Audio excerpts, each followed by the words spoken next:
Welcome to another episode of China Update, where I provide you with the most up-to-date political, economic, and geostrategic analysis on the world's number 2 economy.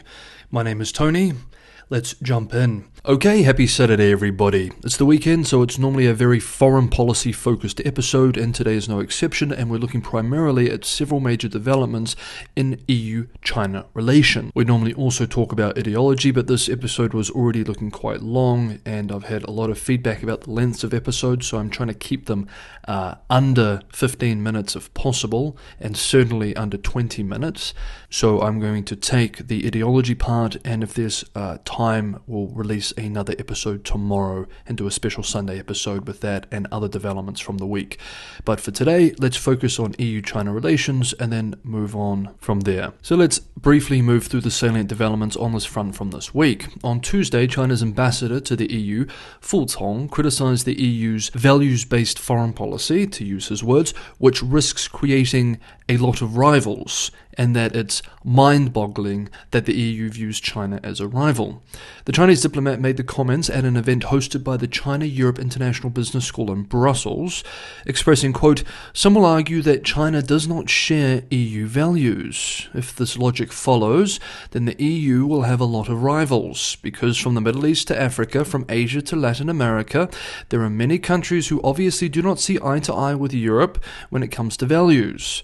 We can clearly tell from the divergence of responses to the ongoing Gaza crisis in the Middle East." End quote. Belgium-based Euronews writes that the Chinese ambassador used his keynote speech, whose main theme was the rebuilding of mutual trust, quote, "to air an extensive list of grievances that begin with the bloc's three-pronged designation of China as a partner for cooperation, an economic competitor, and a systemic rival, which Beijing has repeatedly contested since its introduction in 2019. End quote. The piece then quotes Fu as expressing, quote, "Understanding the so-called Holy Trinity is a mind-boggling exercise. This concept is not only contradictory in of itself, but also inconsistent with the facts. Partner, of course, always. Competitors, maybe. But since when have we become rivals?" End quote. The ambassador noted that China's political system was not a problem when diplomatic relations were established in the 1970s, and should therefore not be one today. At the event, Jorge Toledo, the EU's ambassador to China, responded to Fu's statements, making several points, including, quote, "De-risking is not protectionist. It is not closing the door to cooperation. Our de-risking is country agnostic and only affects a small part of our trade. De-risking is not self-reliance, one of China's major economic strategies for decades." End quote. He then unpacked some of the issues in the EU-China relationship, including a massive trade deficit, persistent and well-documented barriers that European companies face in the Chinese market, and China's support for Russia's war in Ukraine, a deep security concern for Europeans. With these points, it is demonstrated to the Chinese envoy that this friction is not the case of touchy-feely Europeans preaching values to Beijing, but deep and legitimate security and economic concerns. Toledo raised the issue of Ukraine, which Fu didn't discuss in his comments. Since February 2022, Brussels has urged Beijing to condemn the invasion.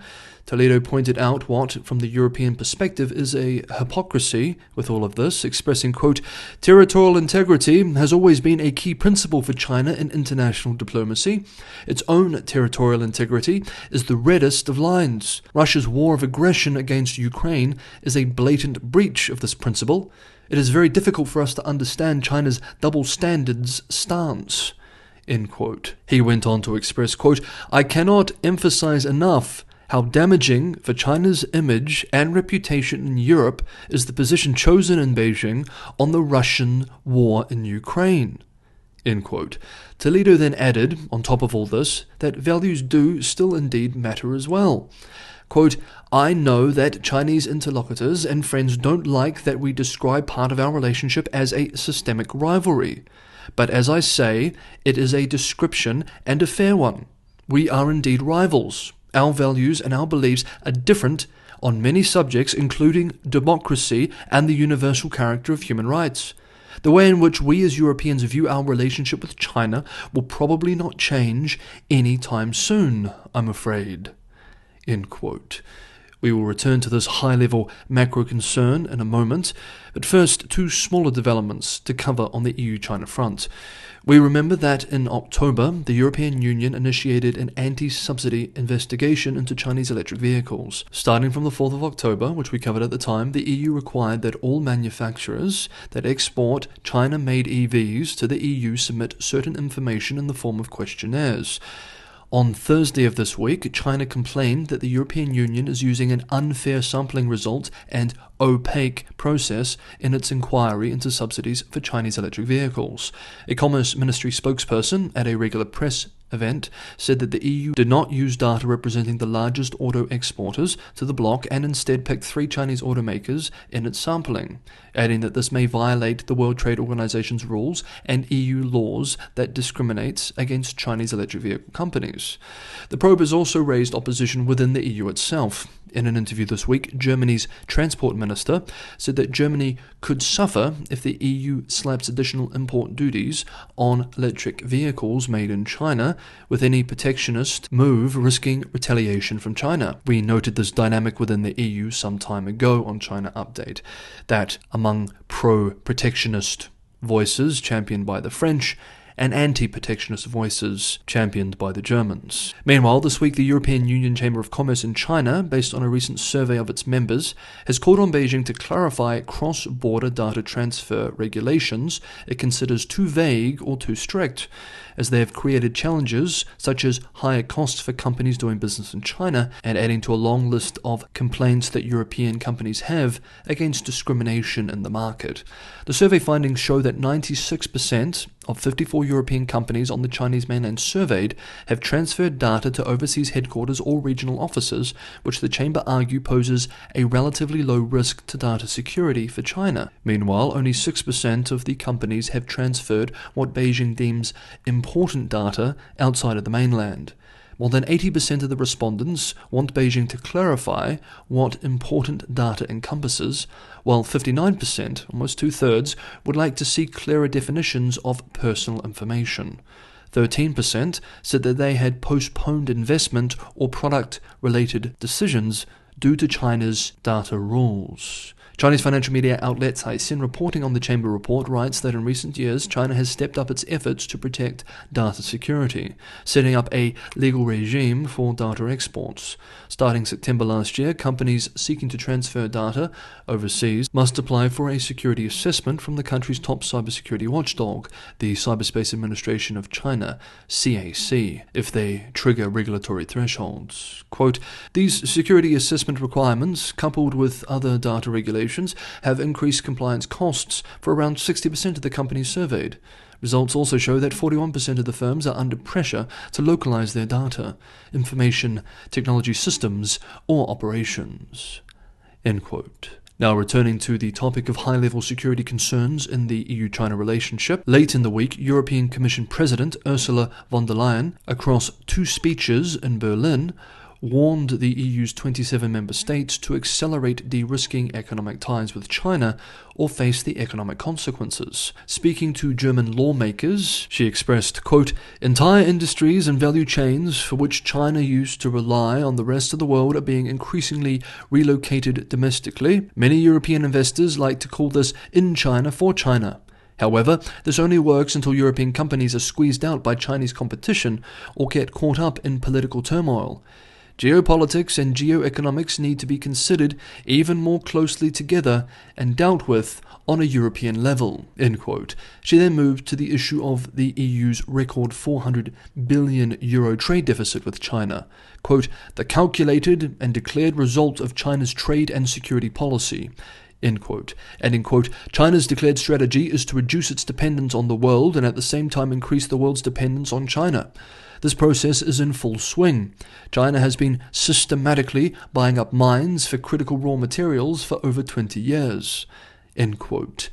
Keeping on the economic theme with the lawmakers, von der Leyen added, quote, "It is foreseeable that Chinese companies will increasingly compete on the world markets with dumping prices and thus put pressure on global competitors. In other words, against the backdrop of the restrictive US policy, the attractive European domestic market will increasingly come into focus if we do not manage these effects carefully." End quote.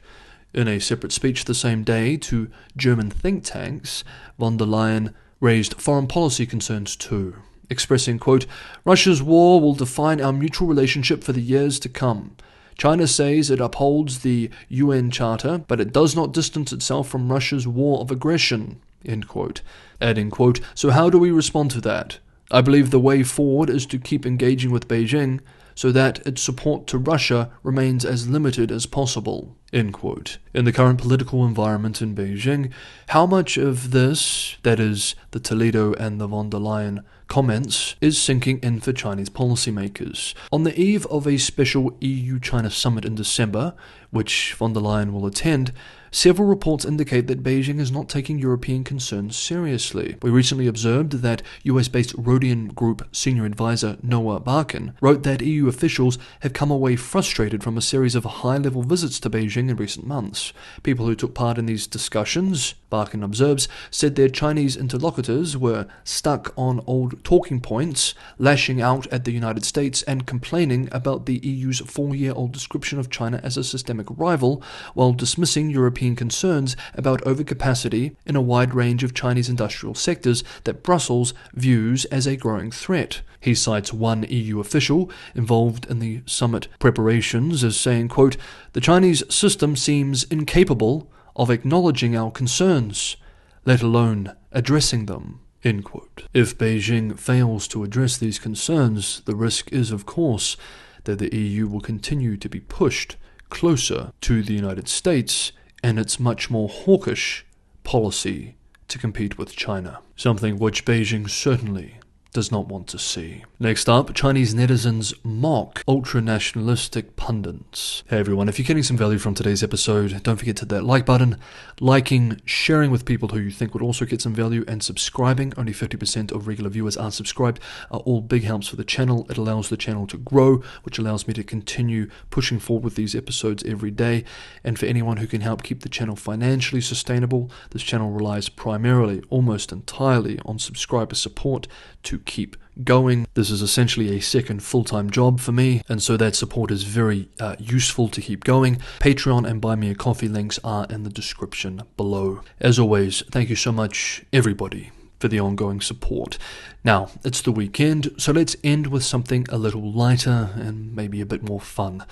This week saw Xi's trip to the United States for a long-awaited meeting between him and Biden in an effort to stabilize the relationship at a time of historically high tensions and a poor economy back home. For the occasion, state media and the censorship establishment in Beijing were given marching orders to promote stories about the hopes for friendly relations between the two countries. Interestingly, many Chinese ultra-nationalist pundits online jumped on the proverbial bandwagon, making this sort of content too. However, many existing nationalist fans, as well as more cosmopolitan or liberal critics at home, were quick to point out the moral and rhetorical inconsistency, or hypocrisy, with all of this. Outlet China Digital Times writes that the most notable example is that of Sima Nan, whose fiery blasts against the United States have earned him legions of fans domestically, as well as countless critics. So, his recent claim that he strives to promote friendly Sino-American relations has been met with incredulity by many online. We end today with a widely circulated essay on the Chinese internet called "This is the Joke of the Year," authored by Wei Chunliang, which has been translated into English by the China Digital Times. Like I said, we end with this because it's been a heavy week, and a little bit of satire is always a good way to start the weekend on a lighter note. But also it reminds us that Chinese society and its cultural landscape is diverse and colourful. In the essay, Wei not only ridicules Sima Nan and his ilk, but also the parts of society which follow him. Here are several excerpts from the essay, which I'm now quoting in translation directly. The anti-American warrior said that he has always promoted friendly relations between China and the United States. The smoothness with which he executed his 180-degree turn is truly astonishing. When he spoke these words, he seems to have forgotten his previous pronouncements. For example, "I wouldn't go to America, that cursed place, even if you paid me. What would be the point? Who wants to live in a rotten, crime-ridden place like America?" You can't help but admire Sima Nan. He exhibits a sort of moral indifference that most people can only dream of. Neither his words nor his deeds seem to burden him with any uncertainty or sense of responsibility. On one program, he criticized wealthy individuals who send their kids to study abroad at American colleges. On another program, he admitted, "I only have one kid who has studied in the United States." He then changed the subject and asked, "What's so wrong with getting a college education?" Apparently, being anti-American is just a day job that allows him and his family to enjoy the comforts of American life. Of course, you can continue to bash the United States, even if you've got a home or investments there. But it's impossible to own a home or invest in the United States while at the same time bashing it and simultaneously appearing sincere. Those three things are incompatible, an impossible trinity. Even if you want them all, you can't have them all at once. Sima Nan's ability to navigate this impossible trinity with ease amply proves one thing. Regardless of whether he's bashing America, hating on America, supporting America, or now promoting friendly Sino-American relations, his motivation is nothing more than self-interest, opportunism, and taking full advantage of the situation in order to rake in as much money as he can. Besides, there are so many fools in our society that if someone doesn't deceive them, all their fervour and piety will go to waste.